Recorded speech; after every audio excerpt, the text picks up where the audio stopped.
నిర్మల్ జిల్లా ఖానాపూర్ పట్టణానికి చెందిన బొమ్మన మౌనిక మృతదేహం ఖానాపూర్ మండలంలోని తర్లపహాడ్ గ్రామ సమీప అటవీ ప్రాంతంలో లభ్యం అవడంతో కుటుంబ సభ్యులు బంధువులు విషాదంలో మునిగిపోయారు. ఖానాపూర్ పట్టణానికి చెందిన మౌనికకు మామాడ మండలం లింగాలపల్లికి చెందిన నల్లా అరుణ్తో 2 ఏళ్ల క్రితం వివాహం జరిగింది. ప్రస్తుతం ఆమె అత్తగారింట్లో నివసిస్తోంది. అయితే 5 రోజుల క్రితం మౌనిక అత్తగారింటి నుంచి బయటకు వెళ్లి తిరిగి రాలేదు. దీంతో కుటుంబ సభ్యులు మామాడ పోలీస్ స్టేషన్లో ఫిర్యాదు చేసినట్టు తెలిపారు. అప్పటి నుంచి పోలీసులు కుటుంబ సభ్యులు ఆమె కోసం గాలింపు చర్యలు చేపట్టారు. ఈ క్రమంలో గురువారం తర్లపాడు గ్రామ సమీపంలోని అటవీ ప్రాంతంలో మౌనిక మృతదేహం గుర్తించారు. మృతదేహాన్ని గుర్తించిన కుటుంబ సభ్యులు కన్నీరు మున్నీరయ్యారు. ఘటనపై పోలీసులు కేసు నమోదు చేసుకుని దర్యాప్తు చేపట్టారు.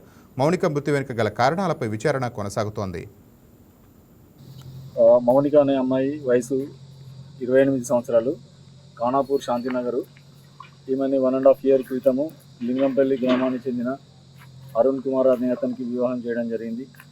ఈ నెల 9వ తారీఖు ఇంటి దగ్గర నుంచి వెళ్ళి తల్లిగారింటికి వస్తూ ఇంటికి చేరుకోలేదు, బస్సు ఎక్కిపోయిందని చెప్పేసి మామడ పోలీస్ స్టేషన్లో కేసు నమోదైంది.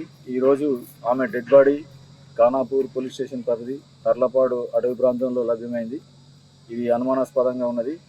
దీని మీద వాళ్ళ తల్లిదండ్రులు భర్త అత్తమామల మీద అనుమానం వ్యక్తం చేసి వాళ్ళే కట్నం కోసం చంపి ఉంటారని కేసు కంప్లైంట్ ఇవ్వడం వల్ల దాని మీద కేసు నమోదు చేసి దర్యాప్తు చేస్తున్నాం.